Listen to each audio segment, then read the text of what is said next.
One day I'm gonna be everything I wanna be. I don't let it get the most of me. One day I'm gonna be free. I wanna be everything I'm gonna be. My future right in front of me. One day I'm gonna be free. I wanna be free. Then let me be free. From the depths of darkness, a voice emerges. A host with a fire burning in his soul. With a heart of steel and a spirit unbroken. He rides on two wheels ready to claim his throne. Amidst the chaos and the thunderous roar, insane wheels rise as a force to be reckoned with. Fueled by the power that only metal can bestow. He takes his stand, refusing to submit. Insane wheels hear his battle cry. Metal and mayhem will never die. The rituals report he paves his way. More legend in the making, day by day.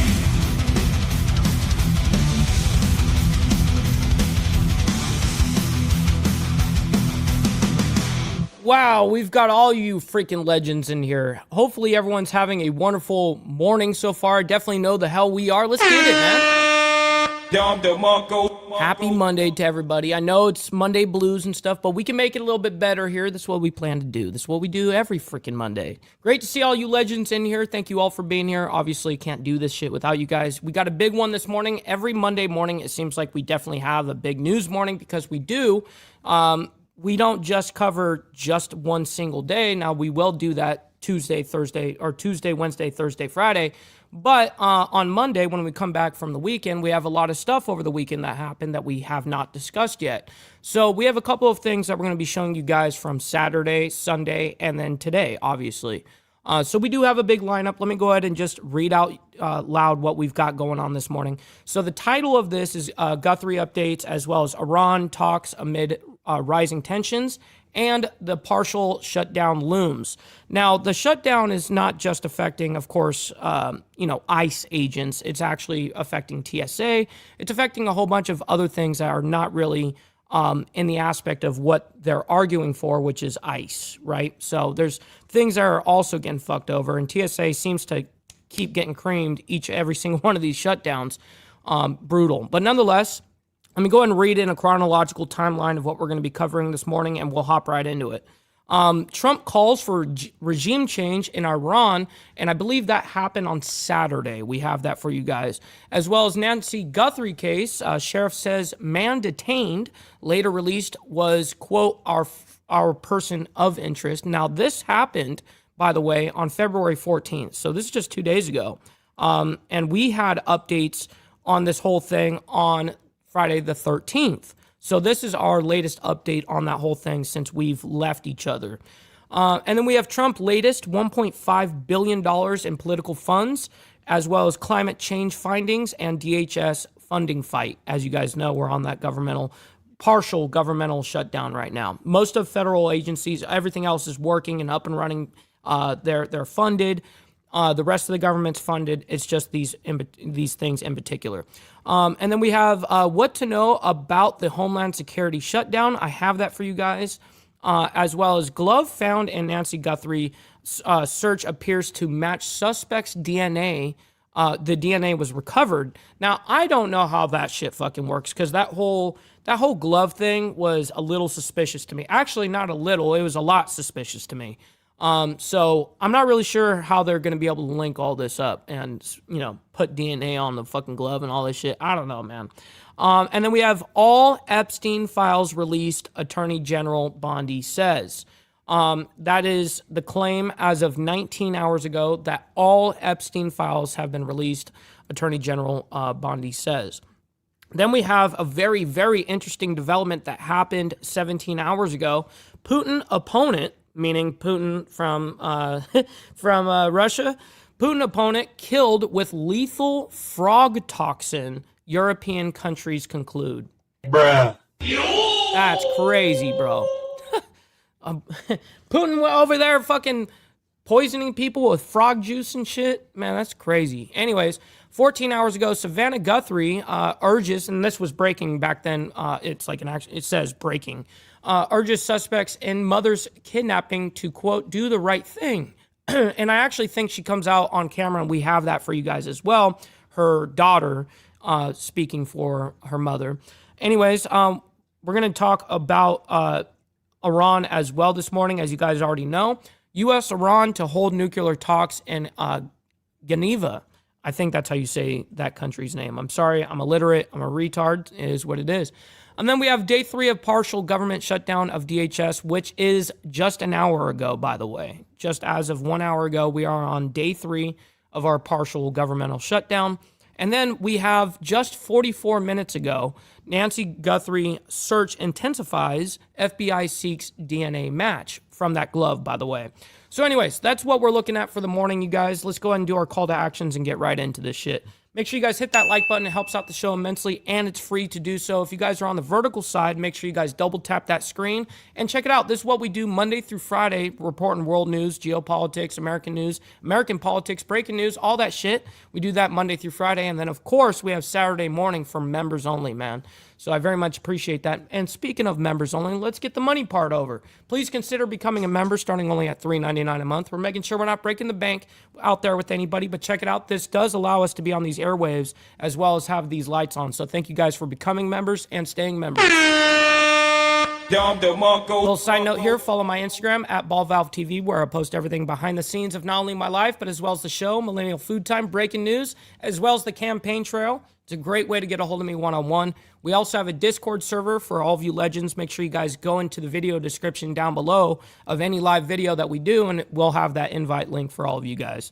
And last but not least, all super chats, super stickers, gifted memberships, and membership signups are, of course, all going to be presented live and shouted out onto the show. But if you guys would like to skip that YouTube 30% brutal cut that they take from your hard-earned cash, by the way, then we have these platforms that you guys can donate to. And, of course, I will read them out loud as they come through. I've got my email up, and I'll read it out loud just like a super chat. So at least I can have 100% of the proceeds off of it. You know what I mean? Bruh. Anyways, thank you all for being here. We got a lot of legends in here, by the way. Real quick, Sterling Wheel coming in and donating a gifted membership. My man, thank you very much for that. It goes a long way, not only helping me, but helping someone in the IWF, as well as Virginia Chaos dropping one as well. Thank you, you guys. I'm very honored by that. Thank you for helping out the channel like that. Real quick, I do want to say a big special thank you and shout out to the coffee crew, as well as, well, of course, Carney's Ride and all them. They've rated us this morning, so I want to give a big shout out to you guys over there. Thank you for that. And last, a little announcement. It is Jimmy Mac's freaking birthday, man. Happy birthday. Let's fucking go. Let's go. Absolutely. Feels good. We got Big Dan in the building, as well as Tolga. We got Charles Darwin from Down Under, my man. Good morning. We got Ratchet in here, as well as Miss Lotus. Good morning to you guys. We got Steve Easy, as well as Jack. Good morning to you guys. We got Jimmy Mac, the birthday boy. We got Papa Penguin, as well as KP. Shit. We got brother Steve Easy as well as Papa here. We got, let's see, we got my boy Junkyard. We live, baby. That's facts, bro. Great to see you. We got Lappy as well as Steve Posey. Good morning to you guys. We got Cameron. Good morning to you guys. Thank you all for being here. We got Perez as well as Shelby. Seriously, Shelby, great to see you in the chat, bro. It's been a minute. Hopefully all is well out there. I know that you're serving our country currently. We got Tommy as well as Gary. Good morning to you guys. Thank you for being here as well. The only Jason, my man. Shout out to my man. Good morning. Great to see you in here, bro. We're catching up with everybody. I'm super sorry. I'm trying to get up as quick up the pace. You know, the pace. I'm trying to bring it up. We got Two Wheel Jesus as well. We got Chasing Ghost. Thank you guys for being here. Good morning. We got Sterling and everyone else. Thank you all for being here. We've got to get into this. We've got 1, 2, 3, 4, 5, 6, 7, 8, 9, 10, 11 stories to get through this morning. Let's go ahead and do it. Welcome back here on Live Now from Fox. It is 12:30 on the East Coast and 9:30 on the West Coast. My name is Josh Breslow, and I'm here for the next several hours as we break down all of your top stories and live events from across the country and across the world. I do want to get you right back into some of the big stories that we are covering at this hour, and this is one that we've seen developing over the past several months as President Trump says that a regime change in Iran, quote, would be the best thing that could happen. His administration continues to weigh military action against Iran as nuclear talks are expected to continue next week. The president also confirming that he's deployed a second aircraft carrier group to the Middle East. Now, mind you, the aircraft carrier that was sent, the second one, is our largest, well, it is the world's largest aircraft carrier. Again, we do have all of this kind of developing here, and we heard from President Trump as he was asked about it just yesterday. What can Iran do to avoid attack? Give us the deal that they should have given us the first time.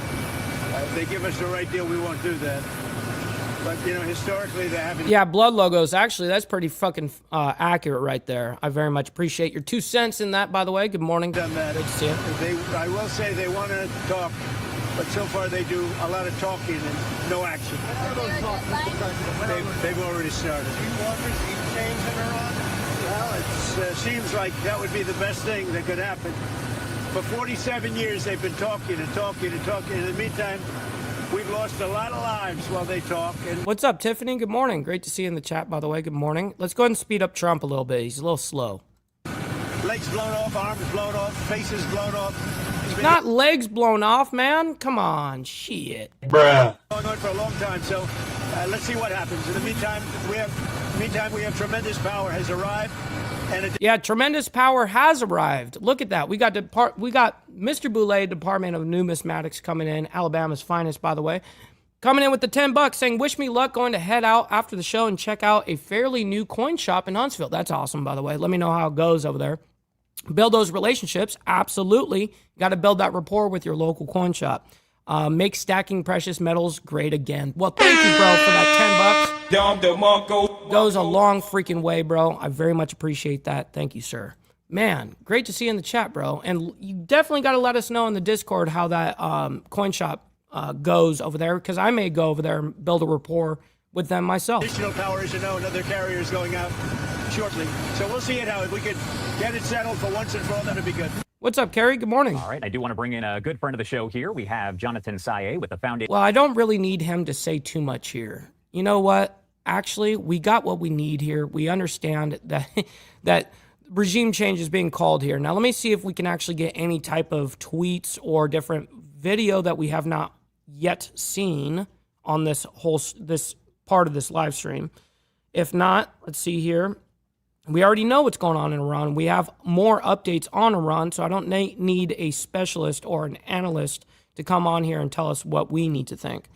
All right, we're going to move on, though. We got into the Nancy Guthrie case. We have a few updates on this whole thing, but this was our latest update when we left on Friday the 13th. That was our last day reporting world news, geopolitics, American news, all that stuff, and then we did Saturday morning for members only.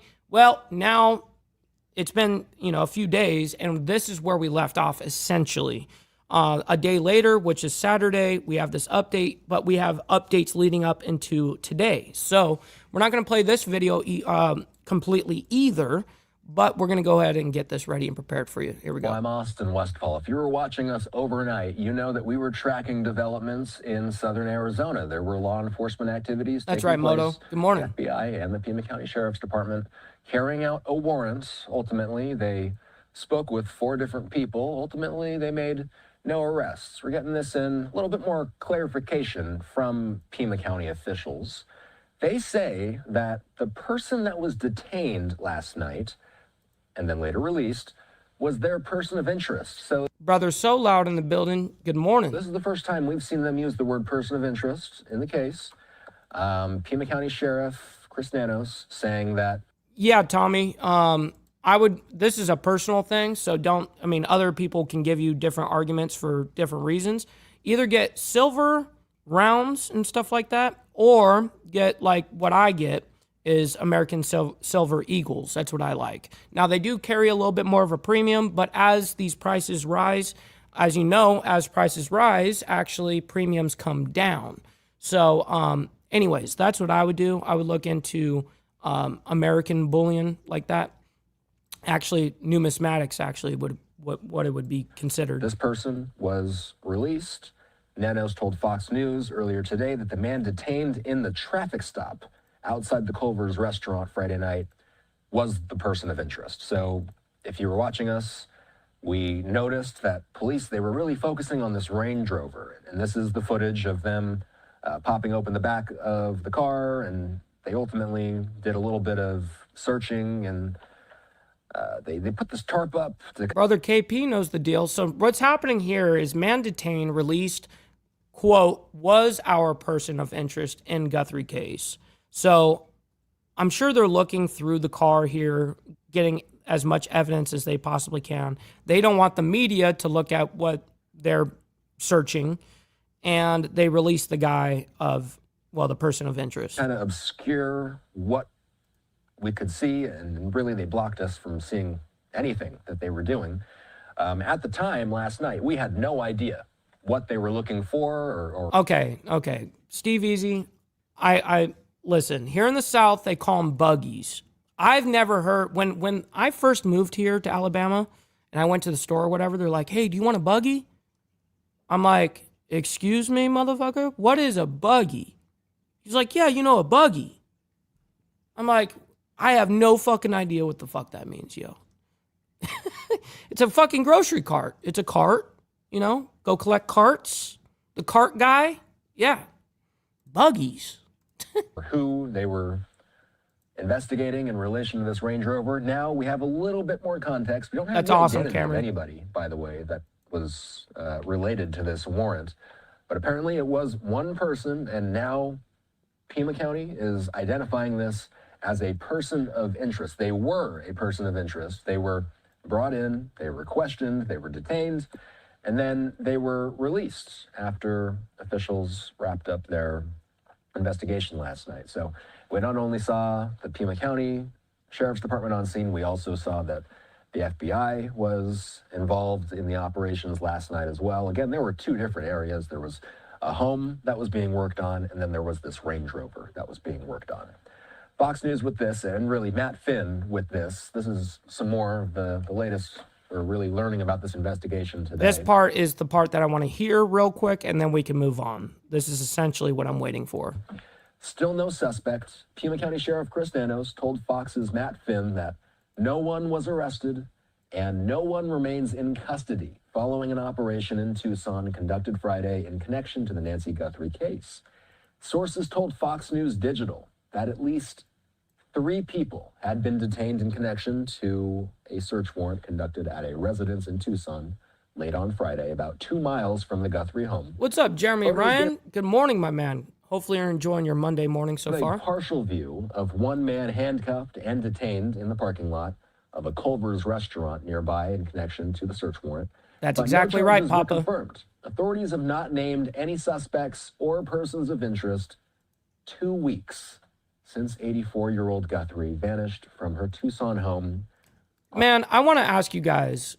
So with her being 84 years old or whatever, I think it's right around there. But nonetheless, she has like medical problems, has a pacemaker, all this stuff.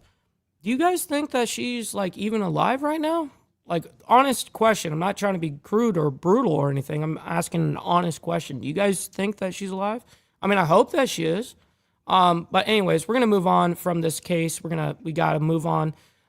We have Trump latest $1.5 billion in political funds, as well as climate change findings and DHS funding fight, which is why we're on a partial governmental shutdown right now with DHS. So anyways, here we go.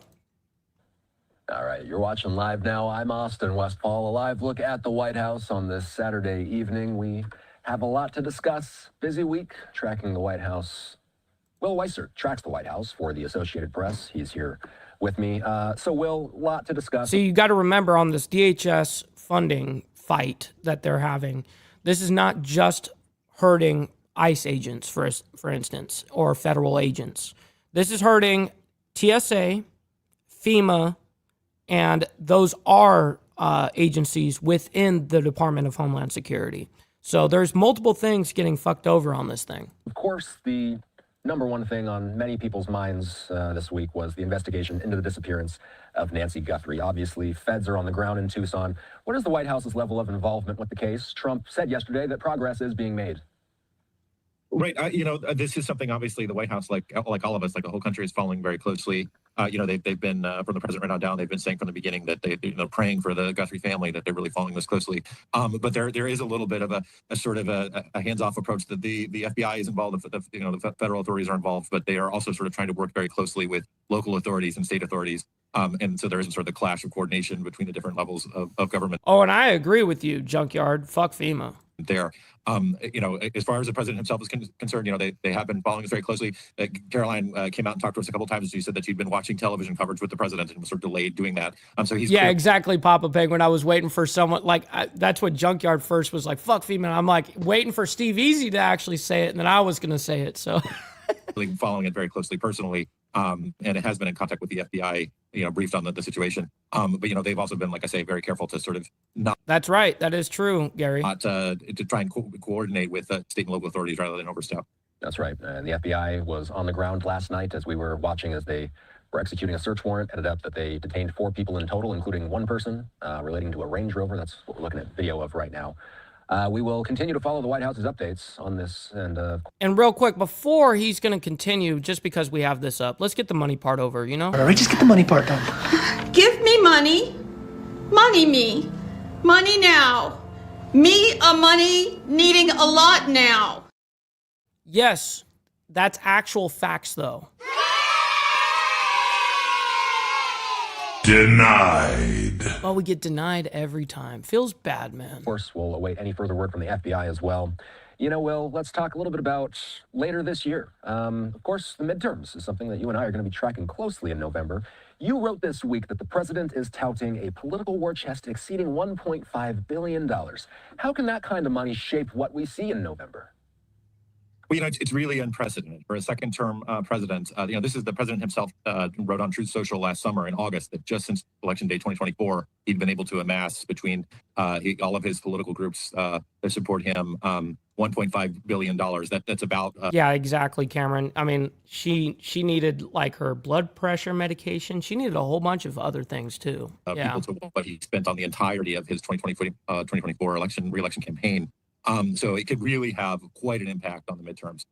The question is exactly how we'd see it spent, right? He sort of threatened congressional Republicans this week that don't support some of his tariff policies, and he said that we might see a situation where he could support opponents of those folks in their primaries. So that might be one way we might see some political spending. He could also use it to sort of support Republicans against. So this says right here, in the event of emergency, smoke this. So we're gonna get our counterclockwise tobacco out. Or left-handed tobacco, whatever you want to call it. Let's get down. You know what I mean? Cheers to everybody. Democrats in general elections. One thing that's come out of the White House is, they say that the president gets it, that he saw in his first term that when the Democrats really had a big year in the midterms of 2018, the blue wave, and they won back the House, that the second part of his first term really saw a lot of his top policies stymied, and he doesn't want to see that happen this time.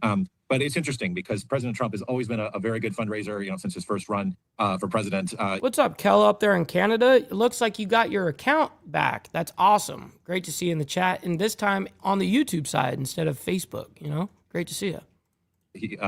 He's still raking in lots of money, still doing a lot of fundraisers, still sending out a lot of fundraising emails, sort of tireless about it. But he hasn't had a particularly strong track record of spending in elections where he's not involved personally. So the question is, will he really open the purse strings and make a huge impact, which he could, or will he sort of hold on to the money and continue to try and have influence, even perhaps in the race to pick a successor in 2028 or even beyond that? It's we really don't know, and the amount of money involved, like I say, is a war chest that really somebody who was seeking re-election would look at with envy, and he's not in a position where he's going to have to do that. So I see it as sort of a sword of Damocles, right? It's like hanging over Republican politics and maybe all politics for November and potentially beyond. It definitely is. Okay, so let me see if we get into real quick. Hold on, let me go ahead and bring it up here. and technically until next Thursday. If there is some sort of breakthrough that's reached, they could come back and vote early. We just skipped ahead a little bit for the people that are listening. I'm trying to get into a different part because this is a long segment and they're talking about three different things. The ones that's talked about publicly a lot is masked agents, right? The Democrats, by and large. What's up, Seymour Cannabis? Shit, we just lit up. Great to see you in the chat. Congressional Democrats are very much opposed to folks that are doing immigration enforcement that are masked. And, on this issue specifically, President Trump has been asked over and over again and won't really give an answer, right? He says it's an important sort of issue and he won't sort of come down one way or the other because he sort of sees it as a bargaining chip, I think. And those are the kinds of negotiations that are going on right now. But as you say, if you're a traveler, if you're a TSA agent, right, who's again reporting to work without getting paid for the second time since November, there are going to be some disruptions and some pain being felt in the short term, by a lot of folks.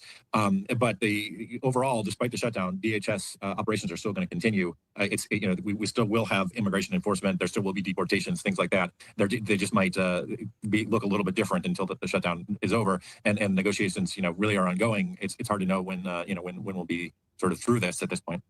Let's talk about the EPA. Okay, this is the last thing we'll listen to on this. This is the third thing. Greenhouse gases have been another major topic of discussion this week. One thing that's catching my eyes, and before I get into it, let's get just some background. Let's prime the audience. The administration is moving forward with a sweeping environmental shift that would roll back or redefine federal authority to regulate greenhouse gas emissions. It's a step that supporters say will ease costs for energy producers and consumers. But critics are arguing that it could upend years of climate policy and trigger a major Supreme Court fight. What's the most immediate legal or economic consequence that the White House expects from this decision? Well, the White House is really hoping that this will sort of cause a boom in the energy industry, right? And in terms of manufacturing. Good morning, Rabbit of Chaos. Good morning. Great to see you in the chat and happy Monday morning. With regulations coming down, these are not things that will happen immediately. They're not going to happen tomorrow. But they're really counting on this to sort of, as they put it, unleash business and production, and they are hoping, I think, in the short term to sort of see some of that come to fruition. These are rules that were in place since 2009, right? It was an Obama era decision, rule that they've repealed. There are environmental groups and watchdogs and all kinds of other groups that are threatening to sue because they say this ultimately will make everybody less safe, right? That it's going to cause. Man, we don't have any of those scratch off. We have no lottery in the state of Alabama. The air to be more polluted and the environment to be, less safe and ultimately going to add to things like public health costs and make people unwell. And they really want to sort of say that this rule was in place for a long time and that the president sort of overstepped when he rolled it back. That that probably will go to the Supreme Court. None of that will happen immediately, and in the short term, a lot of these emissions that were there for years and years and years in terms of vehicle emissions and what power plants can do and can't do when producing things producing energy, things like coal power plants. All that stuff is no longer in effect, and that will basically take immediate effect and could have economic consequences in the short term pretty quick here. And in the atmosphere, threaten the public health and welfare of current and future generations, saying endangerment findings. On December 2009, the administrators signed two distinct findings regarding greenhouse gases under Section 202A of the Clean Air Act. So this part is being changed? Let's talk about Munich. What's up, Mount High? Good morning. We've been watching a number of high-profile speakers in attendance in Munich. We saw the Venezuelan opposition leader. She was speaking right before we had you on. Secretary Rubio also at the security conference. He is there and answering a lot of questions about European security, about the Russian. What's up, Brother Glare? Good morning. Ukraine war. The administration is really trying to shape how allies view America's role in European security. They're seeing senior U.S. officials signaling a tougher expectation that partners carry more of the burden, but also trying to keep alliances cohesive. Will, what is the message from the White House? What message do they want Europe to hear most this weekend? I thought it was really interesting if you look at. I'm down with that, Mr. Boulay. I mean, we can do W-16s, we can do V-12s, fucking 10s. Let's go, bro. Secretary Rubio's speech specifically, right? He said Europe and the United States are stronger together. They're sort of better together, right? And he was really very offering a message that was sort of very conciliatory and to sort of reassure everybody, right? Say, look, NATO relations have potentially been strained over a lot of issues. The president's designs on Greenland and, the fact that the Russia's war on Ukraine continues and that there hasn't been a lot of progress there. There's a lot of sort of frustrations coming out of Europe. Rubio was really sort of seeking to tamp those down, right? But he also made. So he's just out there putting out fires, Got it. That's what I figured. That's what I totally figured. Anyways, we got to move on. We still got so many stories to get through. Okay, what to know about the Homeland Security shutdown. So let's go ahead and bring this up. I will go ahead and present this in 3, 2, 1. And here we go. We are going to start with the latest headlines coming out of the U.S. Capitol as I bring you out to this, a live image of the Capitol building over in Washington, D.C. Another shutdown for parts of the federal government has begun as a fight over proposed restrictions on President Trump's immigration enforcement agenda drags on. Funding for the Department of Homeland Security expired on Saturday, and Democrats say they will not help approve more money until the new limits are placed on federal immigration operations after the fatal shooting of Alex Preddy and Renee Good in Minneapolis last month. Now, that reporting is courtesy of the Associated Press. The author of that report is Meg Kennard, who joined us now. Meg, good to have you. Hey, good to be back with you. Damn, she's loud. Hot mic. From the Associated Press, by the way. All right, so let's just start with the basics here. What are Democrats asking for in terms of immigration enforcement to help fund the government, and how would that change things in practical terms? There are a number of things on Democrats' wish list that they want to see happening at Department of Homeland Security before they say they're willing to Not since her old man came in. Not since. to approve further funding. Right. Among those things are a code of conduct for the officers who would be on the ground in cities like Minneapolis, conducting some of these enforcement actions on the immigration side that we saw playing out in recent weeks. Also, there are more specific things like requiring that agents not be able to mask themselves. That's been a big point of contention, especially in Minneapolis during the recent enforcement actions that have now just officially ended as of a couple of days ago.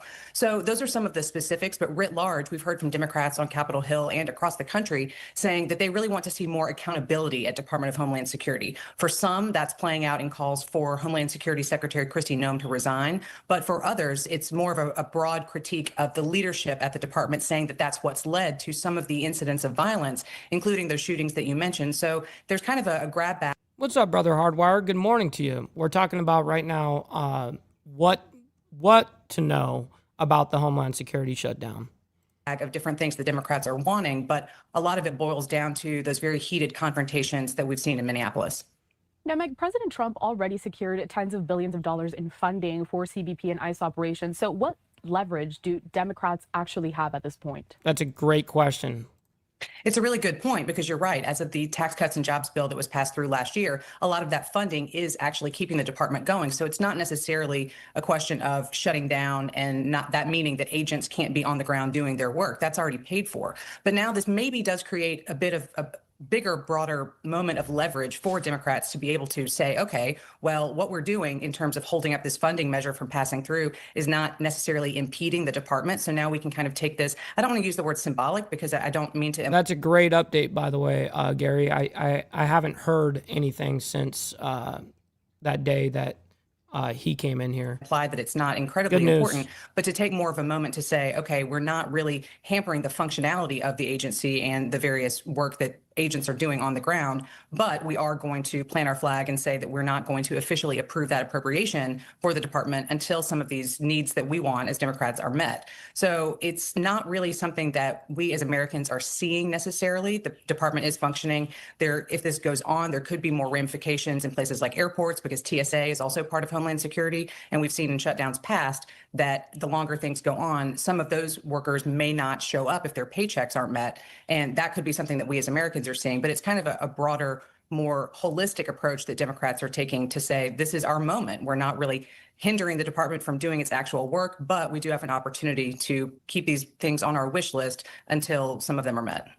And we're going to touch on these different departments, DHS, TSA, also FEMA, in just a bit. But first, I want to take us out to a... And that's what I announced earlier, is that's what's actually being affected. A social media post from leadership within Congress and their reaction. This post from House Speaker Mike Johnson saying, here we go. Yes, by the way, make sure you guys hit that like button and double tap the screen to like it as well on the vertical. Listen, you guys don't have to like all this craziness, but you guys can like it for me and what we do here. So thank you. Again, the new Democrat shutdown, this time of the Department of Homeland Security, will hit some very important programs like FEMA, disaster response, TSA security lines, and Coast Guard operations. That means delayed disaster aid, airport chaos, and weakened law enforcement. Democrats are once again risking public safety just to stage a pointless political stunt. We also have a social media post from Hakeem Jeffries. He says this: immigration enforcement should be fair, just, and humane, not violent or brutal. ICE has gone way too far, and the American people know it. Oh, Jesus Christ. Cry a river. Meg, take us back a little bit, though. Why was DHS funding separated from that broader government funding package? What was the strategy behind that? Well, as we go back, it seems like all we've talked about lately has been shutdowns.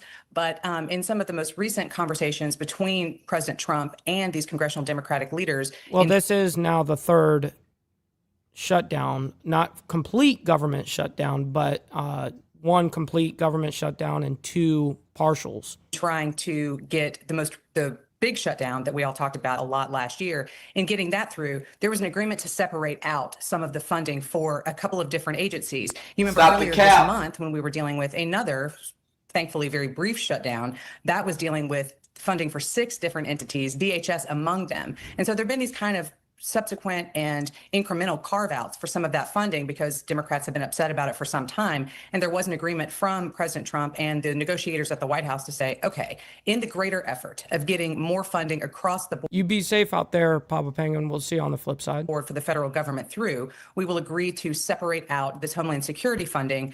Debate that later, push it out for a couple of weeks, which is how we ended up with this past Friday being that deadline. That was 2 weeks after the initial conversations about this. An agreement to continue that conversation, but in the interest of funding other parts of the government, let's go ahead and allow Congress to debate on those measures separately and then keep this Department of Homeland Security conversation until the end. We see this all the time in shutdowns. There's a phrase used often, kicking the can down the road, which is totally. And that is exactly what the fucking government is doing. Now, listen, we got to move on because we got a lot of stories still to get through. We got my man Joseph up there in Canada, my favorite snow Mexican. Great to see you in the chat, bro. He says, and can't forget the haters, stop the cap. Stop the cap. Great to see you in the chat, bro. And Brother Glaire's also got a split. Great to see you in the chat, bro. We'll see you on the flip side as well. All right, we got the FBI update. Glove found in Nancy Guthrie search appears to match suspect's DNA. His DNA was recovered from the glove. Now, they found this glove 12 days after her missing, and they found it in the house. Now, what's interesting to me is, I mean, they had federal resources, all that shit. People... I mean, even local authorities, all of them searching the fucking area, including like manhole covers and shit, going down them. And I mean, insane shit. So 12 days later, they found this magical glove that was from the dude. I highly doubt that shit, bro. Anyways, now they're claiming that there's DNA from the kidnapper on that glove, and they've recovered that DNA. So let's go ahead and bring this up. We'll talk about it briefly. And we have another update of Nancy after this as well.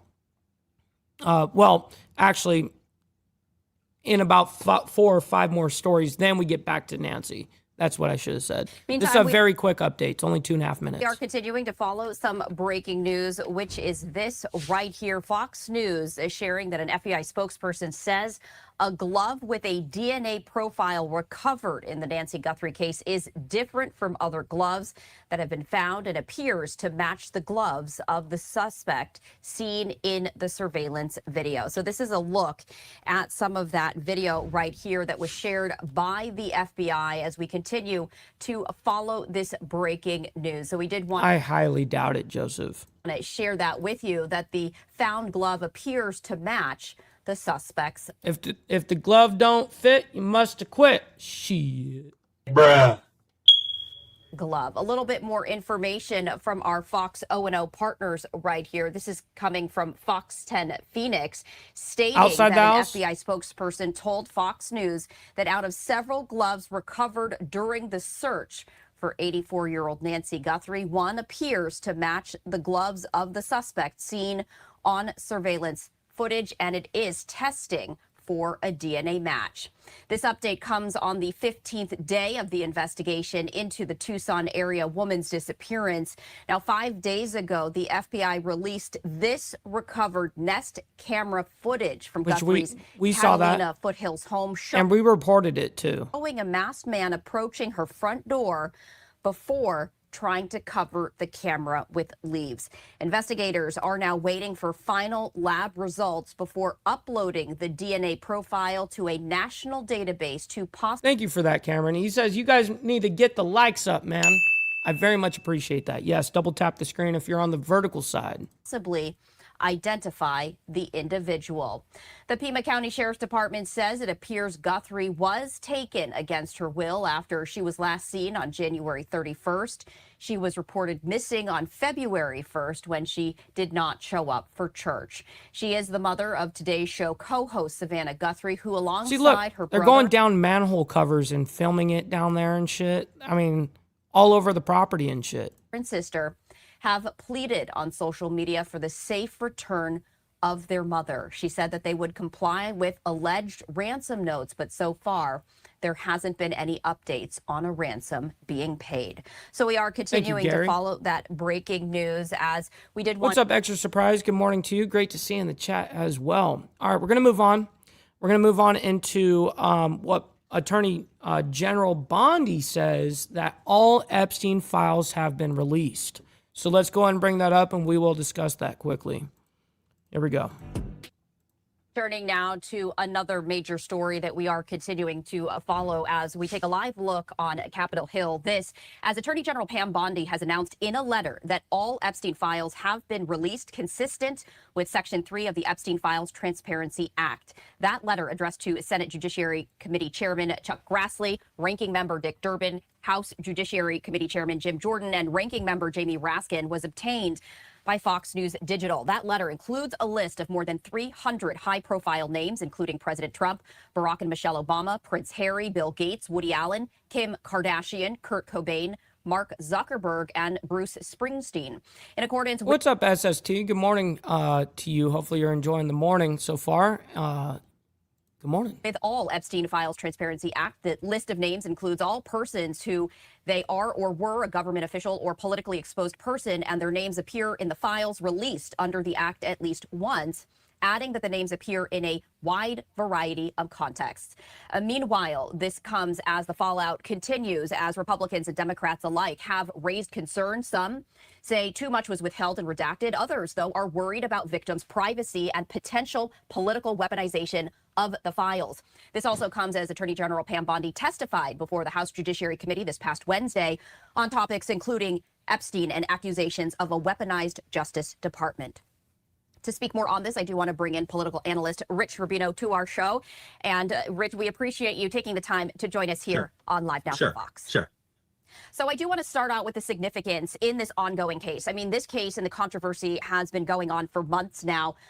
Attorney General Pam Bondi is now saying that all of the files have been released, but there continues to be a push for greater transparency and greater accountability from both Republicans and Democrats. From a political standpoint, how significant is all of this?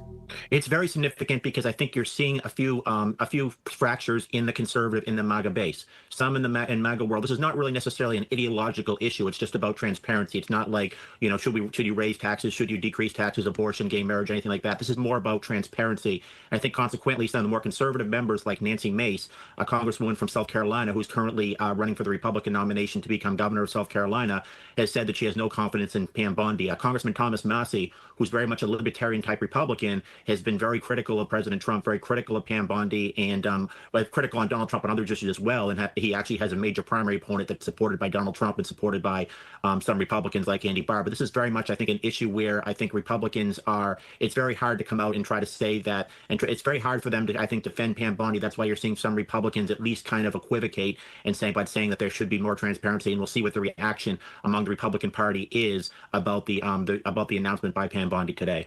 You know, we were hearing testimony from Attorney General Pam Bondi this past week on Capitol Hill, and it was very fiery. Yes. A lot of... Yeah, there is a lot of fire going on with this whole fucking ordeal with Epstein and the Epstein files. Real quick, by the way, you guys must obey. Maybe you need to donate some freaking money. Donate. Maybe you need to donate some freaking money. Maybe you need to donate some freaking money. Donate.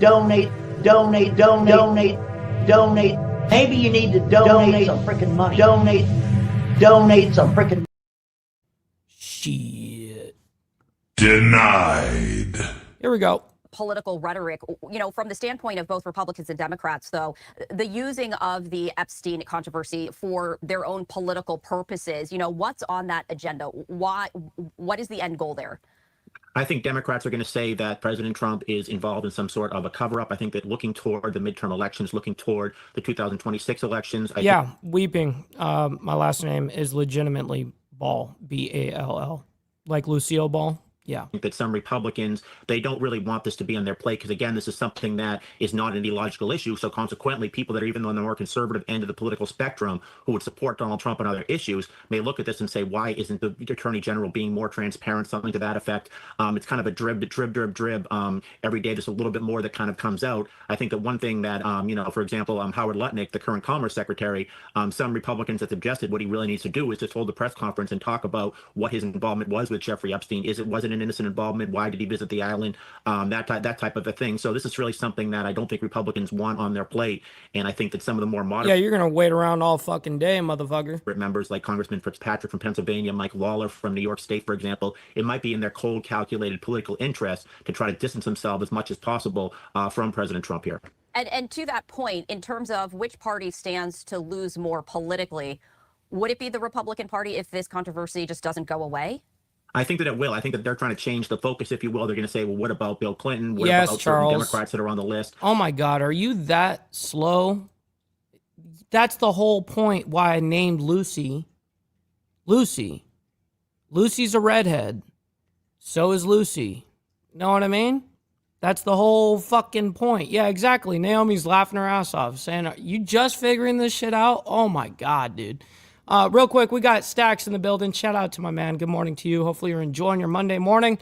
Yeah, even Steve Easy's like, really, Charles? Jesus. All right. But the fact of the matter is that Donald Trump is the current president. I think people are looking at that and they're saying, is there some sort of a cover-up? What was Donald Trump roles there? And again, it could be completely innocent. It could be that he had a relationship with Jeffrey Epstein prior to Epstein's first conviction. But obviously, optics are very important and perception can be reality in American politics. So I think this is something that is certainly every single day. It's something that comes out, and every day that comes out, something comes out about Donald Trump, and it appears that there's at least the appearance of an impropriety. It's something that benefits Democrats and something also I think that makes Democratic donors, I think, incensed, and they consequently will give money to some of the Democrats who are running for seats in the House, running for seats in the United States Senate. It's really something that I think Donald Trump is probably very trepidatious about as he goes into the 2026 presidential elections, because generally speaking, in a 6 year of a presidency, the party almost invariably loses seats in the House of Representatives, and currently they literally have a 2-seat majority, meaning that in every piece... Right, and it's actually not that much. Meaning that currently that Thomas Massie, the Libertarian Republican who often votes against the Republican, when he votes against it, they only have one room for error. Right, exactly. It's the margin is very, very slim, even though we are a majority on this, but on a very slim level.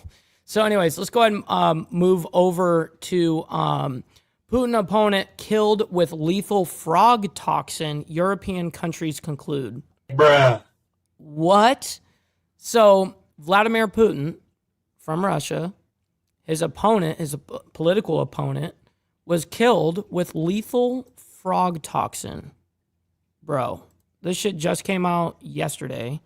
Let's go ahead and bring it up and discuss it. All right, welcome back here to Live Now from Fox. I'm Andy Mack. Several European countries have concluded that a lethal toxin found in poisoned dart frogs, one of the deadliest toxins on the planet, was used in the murder of Alexei Navalny in a Russian prison. In a statement on Sunday, several countries, including the United Kingdom, Sweden, France, and others, say that they are, quote, confident that the Russian opposition leader had been poisoned nearly 2 years ago. Russia, though, said he died by natural causes. This a post from the widow of Alexei Navalny on social media, saying scientists from 5 European countries have established my husband Alexei Navalny was poisoned by epibetadine, a neurotoxin, one of the deadliest poisons on Earth. In nature, this poison can be found in the skin of the Ecuadorian poison dart frog. It causes paralysis, respiratory arrest, and an agonizing death. I was certain that my husband had been poisoned from the very first day, but now there is proof. Putin killed Alexei with chemical weapons. I am grateful to the European states for the meticulous work they conducted over 2 years and for uncovering the truth. Vladimir Putin is a murderer. He must be held accountable for all of his crimes. So some grim news about this from those 5 countries as they released a joint statement on Saturday saying they're confident that this happened, which is found in a South American poison dart frog. And obviously... Wow, in a South American dart frog. Dart frogs aren't native to Russia. In their statement, they say, quote, Russia claimed that Navalny died of natural causes, but given the toxicity of epibetadine... Wow. He really got fucking... Don't go against Putin, huh? And reported symptoms, poisoning was highly likely the cause of death. Navalny died while held in prison. Real quick, we got my man Steve Easy coming in with the $2 saying Charles is on Smoko. Yes, sir. He's been on Smoko for like 18 years, homie. But very much appreciate you with the $2, my man, making it rain in the chat. Meaning Russia had the means, motive, and opportunity to administer that poison to him. The conclusion was made based on samples taken from Navalny's body. Navalny, one of Russia President Vladimir Putin's most powerful opponents, died in a Russian prison in Siberia in 2024, almost 2 years ago to the date. And he also decided to return to his home country in 2021. Navalny was immediately detained upon his return on charges that included fraud and contempt of court that were widely considered a politically motivated. The activist was famously brought to a German hospital in 2020 to recover after Western powers, including the United States, accused Russia of poisoning him with a nerve agent that was developed by the Soviet Union. So these latest findings once again underline the need to hold Russia accountable. This again in the statement saying, quote, it's for repeated violations of the Chemical Weapons Convention and in this instance, the Biological and Toxin Weapons Convention. So some major news about that gripping the world as they're learning this. The several European governments coming to the conclusion that the lethal toxin commonly found in poisoned dart frogs was potentially used in the murder of Alexei Navalny in Russia, in that Russian prison. Tomorrow marks... Man, that's fucked up, man. That is totally fucked up. Anyways, we're going to have to move on here. So we do have an update from Savannah Guthrie, Nancy Guthrie's, or Guthrie, whatever, or however you say their name. Her daughter, I guess, comes out and speaks again and gives another statement. So let's go and bring this up. I believe this is what that is. And this is as of 15 hours ago. So this was last night. For watching live. Or yesterday evening, I suppose. Or yeah, I guess close to, yeah. Now from Fox, we want to bring you some breaking news just into our newsroom in the search for Nancy Guthrie out of Tucson, Arizona. Guthrie. Her daughter, Savannah Guthrie, Today's Show co-host, has just posted a new video on social media.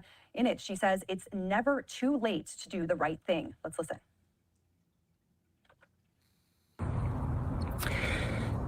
I wanted to come on, and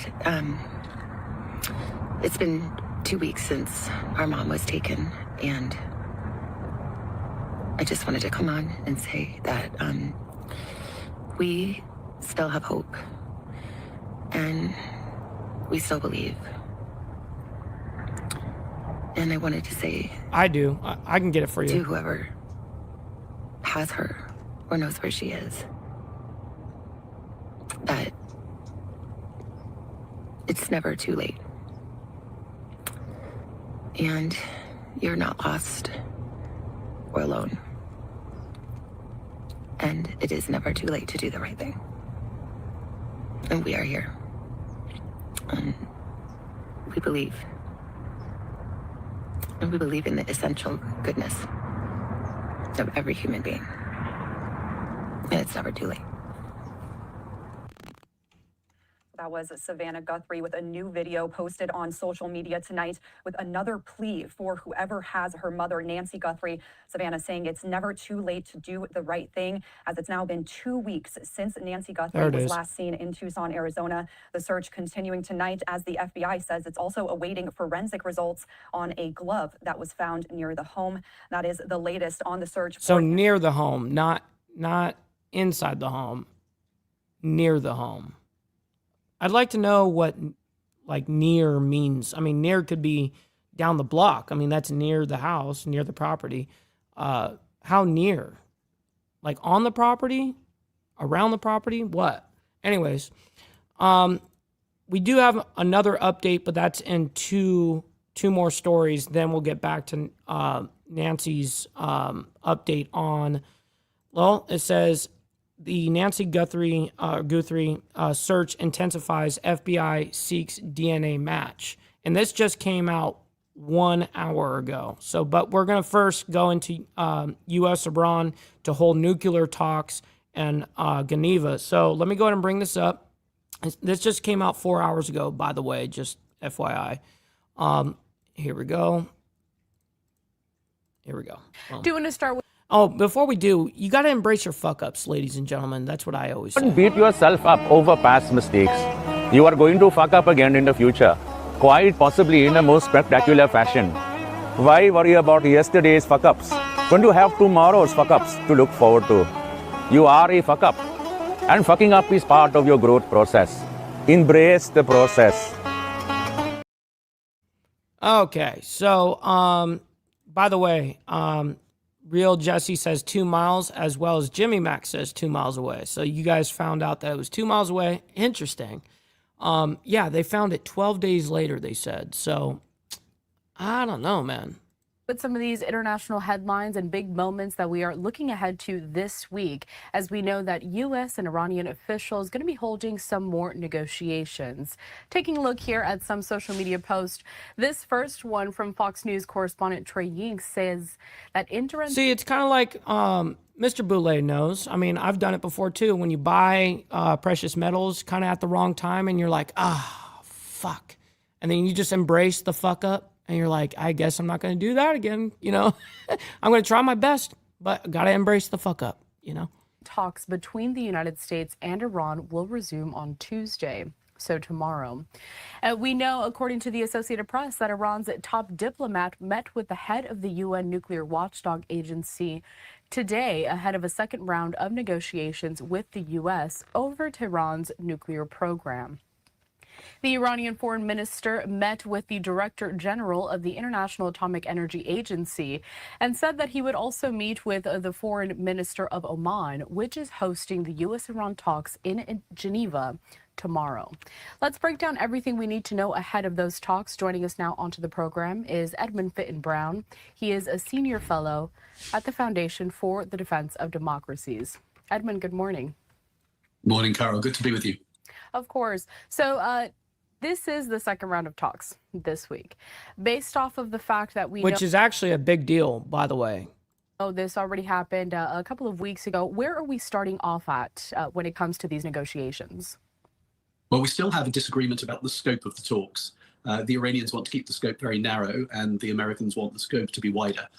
So the Iranians essentially want to talk about sanctions relief in exchange for some form of discussion of nuclear enrichment, whereas the US still wants to talk about other issues like Iran's ballistic missile program and its use of terrorist proxies in the Middle East. And Marco Rubio made clear that this was going to be essential from the US point of view.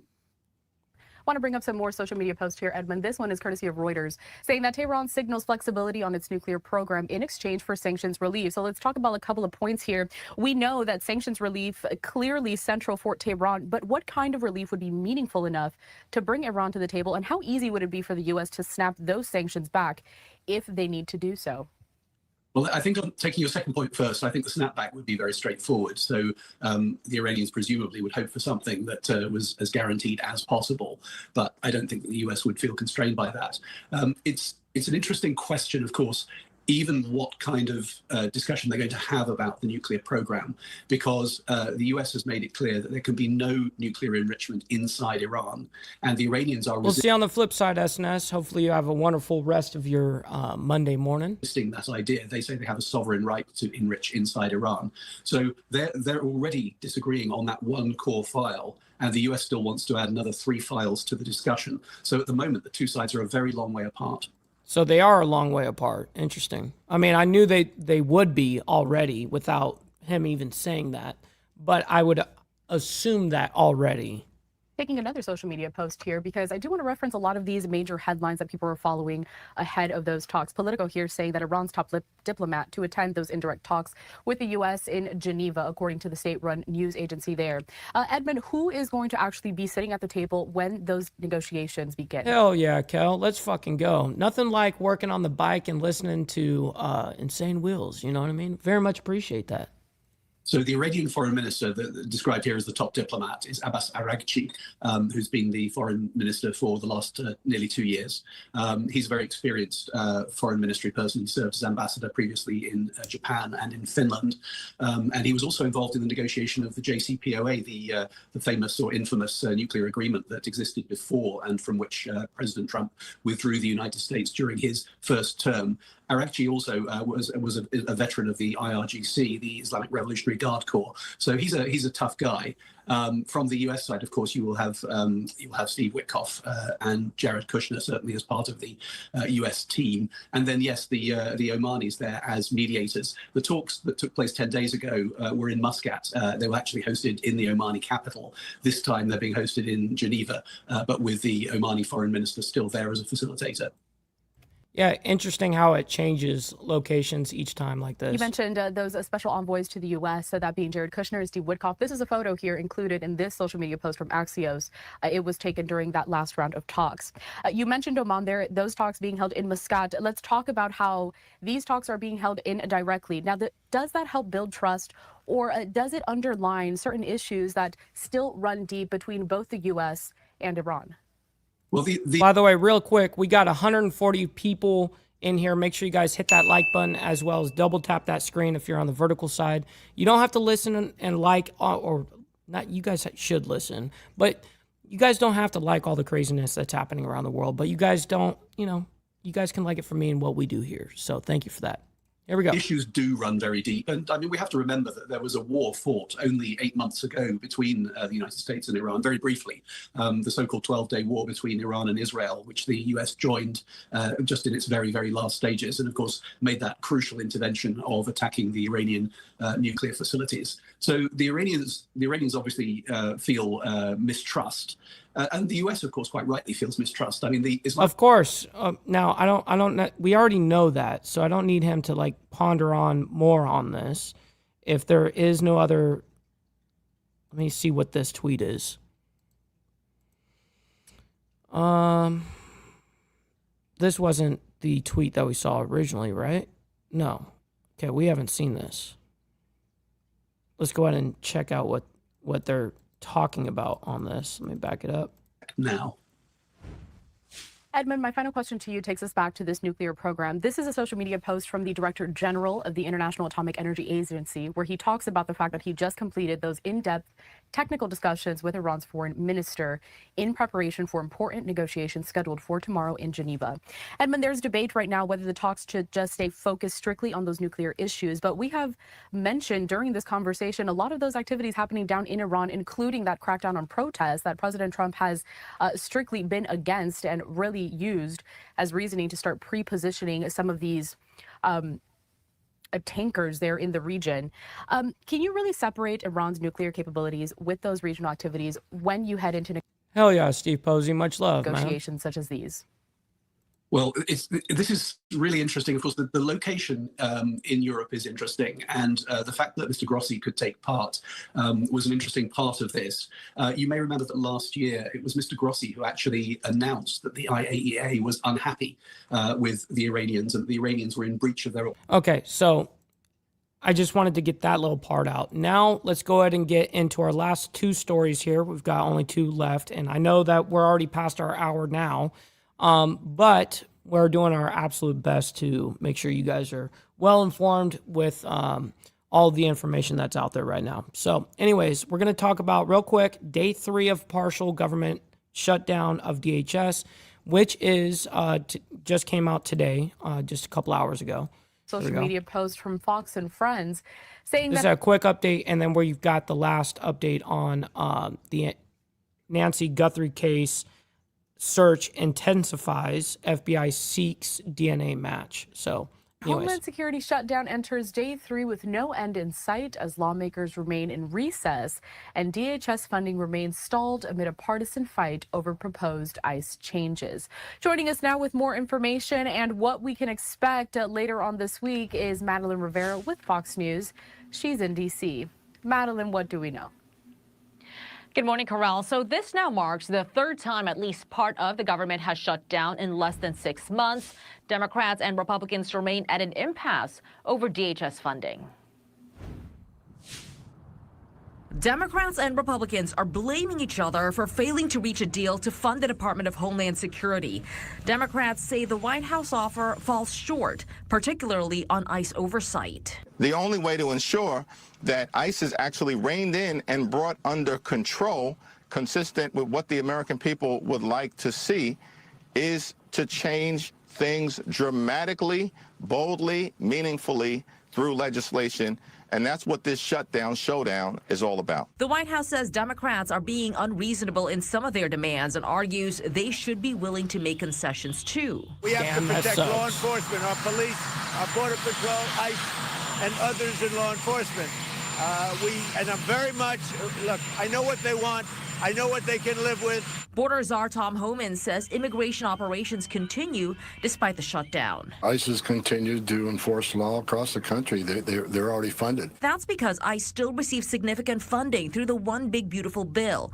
Other DHS agencies, though, face disruptions, including TSA, FEMA, and the Coast Guard. It's almost like wait and see. So we'll just trust God and be positive and go from there. About 64,000 TSA agents could be required to work without pay. Employees are expected to receive back pay once funding is restored. Congress gone for a previously scheduled recess. The shutdown could stretch through the State of the Union address. That's happening on February 24th. Corral. All right, Madeline, before I let you go, though, I want to talk about some of these international headlines as well, because this week we know that another round of U.S. brokered peace talks happening in Geneva when it comes to the war between Russia and Ukraine. So what do we know about that progress? Ukraine is facing a lot of pressure from the White House to make a deal. You heard the president say a couple of days ago that Ukraine must make a deal. So that's the environment that the Ukrainian delegation officials are going to be walking into when they head into these trilateral talks between the U.S., Ukraine, and Russia tomorrow and over the next couple of days. There are still a lot of sticking points here, though, even though Ukraine says they want a deal, the White House says they want a deal. And some of these issues surround territory and also security guarantees, something that Zelensky has said he is not budging on. That's something he has wanted for a long time. We'll see if they can iron out those issues at these talks. Correct. All right. Yeah, that's going to be a hard one to fucking iron over. Anyways, we're going to get into our very last update here. We're not going to play this whole thing because it is quite lengthy, actually. But we do have Nancy Guthrie, search intensifies. FBI seeks DNA match from the glove. So, anyways, let's go ahead and bring this up, and we'll discuss it quickly. Taking here. a look here at a social media post courtesy of the Associated Press, they say that DNA is recovered from a glove found near Nancy Guthrie's home that appears to match a glove worn by the And by the way, when they say near, that means 2 miles away from the house. Suspect. That's in where a they video. found it. That's according to the FBI. We're going to be joined now by Fox 10's Irene Snyder. She is live down in Tucson, Arizona, with more details. Irene, what do we know as we head into another week of the search? Well, investigators are still searching for possible leads, and so far there is no sign of Nancy Guthrie or any suspect. They've been looking through thousands of tips ever since that surveillance video came through over the last week. But right now, one of their biggest clues and possibly the key to the case is that black glove. We've been seeing that circulating over social media. So many people posting about it and possible DNA evidence. So that black glove was found just about 2 miles from Nancy Guthrie's home. That's here in the Catalina foothills, just outside of Tucson. And the FBI says the glove appears to match the glove worn by the suspect in the doorbell surveillance video. It was sent off for DNA testing. The FBI has received initial results, and right now they're waiting on official confirmation before putting the unknown male profile into CODIS. That's the FBI managed database that enables labs to compare DNA profiles electronically. The FBI saying the process typically takes 24 hours from when the Bureau receives the DNA. A former FBI agent telling Fox 10 there's also resources that can expand the DNA search to family members. So even if the suspect isn't in the system, it could lead investigators still to them, or at least to a name. Now, Nancy Guthrie's daughter is, of course, Today Show host Savannah Guthrie. She's posted several times on social media, sometimes with her siblings, very emotional, pleading, asking the public for help. And in her latest video posted on Instagram just yesterday, she is saying that the family is still holding out on hope that Nancy, their mom, will be returned to them. To whoever. And we just covered that this video, so we don't need to do it again here. Let me go ahead and see. Here we go. I think there's... Nope, that's the update about her giving out that video, which we don't need here. Let's go ahead and skip forward right here. Trump or news. Oh, a whole different thing. Wow, what the fuck? There's 2 stories in one in this. Okay, well, I do want to see this. Give me a sec. I'm going to back this up. Here we go. Posted via Truth Social, saying this, quote, the Board of This Trump renews calls on Hamas to disarm. Peace has unlimited potential. Last October, I released a plan for the permanent end to the conflict in Gaza, and our vision was unanimously adopted by the United Nations Security Council. Shortly thereafter, we facilitated humanitarian aid at record speed and secured the release of every living and deceased hostage. Just last month, 24 distinguished family members joined me in Davos, Switzerland, to celebrate its official formation and present a bold vision for the civilians in Gaza, and then ultimately far beyond Gaza, world peace. On February 19th, 2026, I will again be joined by Board of Peace members at the Donald J. Trump Institute of Peace in Washington, D.C., where we will announce that member states have pledged more than $5 billion toward the Gaza humanitarian and reconstruction efforts and have committed thousands of personnel to the International Stabilization Force and local police to maintain security and peace for Gazans. Very importantly... Okay, so what is to be taken from this real quick is that right here, it says, in Washington, D.C., where we will announce that member states have pledged more than $5 billion towards the Gaza humanitarian and reconstruction efforts and have committed thousands of personnel to the International Stabilization Force and local police to maintain security and peace for Gazans. Hamas must uphold its commitment to full and immediate demilitarization. The Board of Peace will prove to be the most consequential international body in history, and it is my honor to serve as its chairman. Over the weekend, just yesterday, Prime Minister Benjamin Netanyahu also talked about the situation between Israel and Hamas and what's happening in terms of developments in Gaza. He spoke at a conference of Jewish leaders. In case you missed it, I do want to play out some of those remarks next. Nope. Shit. Oh, shit. It was okay. I saw this on social media, I think, early this morning or last night when I was falling asleep. So I'm glad that they are actually playing this. Thank you. Thank you, Betsy, William, Malcolm, Pedro. Well, it's that time of the year again, and we meet here annually, and things obviously change. Fix his microphone so we can hear him correctly on the fucking mic, please. For the better. I hate when they just... Audio engineers suck, and bad audio has always frustrated me on everything. But we still have challenges. I just came back from the United States for a very important meeting with President Trump. Obviously, the focus was on Iran. The president is determined to... Here, I got you, Steve. Why are you gay? Exhaust the possibilities of achieving a deal which he believes can be achieved because of the circumstances that have been created, the force projection, and the fact that, as he says, Iran must surely understand that they missed out last time, and he thinks there's a serious probability that they won't miss out this time. I will not hide from you that I express my skepticism of any deal with Iran because, frankly, Iran is reliable on nothing. They're trying to fix it. And they cheat. But I said that if a deal is to be reached, it should have several components that we believe are important not only for the security of Israel, but for the security of the world. The United States, the region, the world. The first is that all enriched material has to leave Iran. The second is that there shall be no enrichment capability. Not stopping the enrichment process, but dismantle the equipment and the... Yeah, that's some that is not gonna probably fucking happen, yo. Infrastructure that allows you to enrich in the first place. And the third is to deal also with the questions of ballistic missiles. There's an MTCR limitation of 300 kilometers. And Iran is supposed to adhere to it. Of course it doesn't. As the Rising Lion operation by itself manifested, everybody knows that. And the fourth is dismantle the axis of terror that Iran has built. It's been smashed, but it's still there. It's trying to recover, as Iran itself is trying to do. The axis of resistance is pretty fucking demolished as of right now. And the last thing is, remember Ronald Reagan's dictum vis-a-vis the Soviet Union? Trust but verify.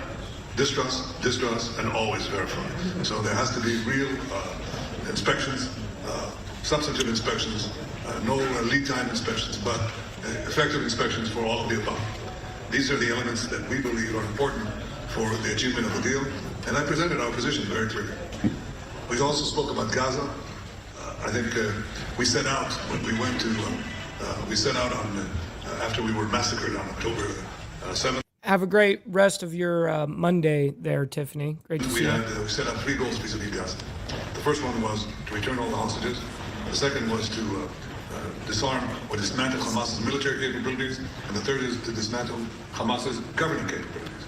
The first has been achieved with the help of the United States and, first of all, with the help of our brave soldiers, our incomparably great. All right, that is enough of that for me. All right, listen, ladies and gentlemen, I can't thank each and every single one of you guys enough for being here, making sure that you guys also hit that like button and double tap that screen if you're on the vertical side. I very much appreciate that. Listen, we will be back tomorrow morning for more of the World's Madness. Stick around. We are going to be raiding our buddy Jack Talcott. Make sure you guys let him know we're coming through with the Mike Ball / Insane Wheels raid, whatever. And listen, we'll be back tomorrow morning for more of the World's Madness. God bless everyone. We'll see you guys very soon, and stay safe out there. Peace. From the depths of darkness, a voice emerges, a host with a fire burning in his soul.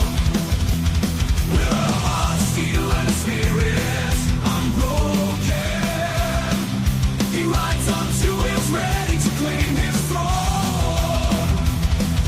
Amidst the chaos and the thunderous roar, Insane Wheels rise as a force to be reckoned with.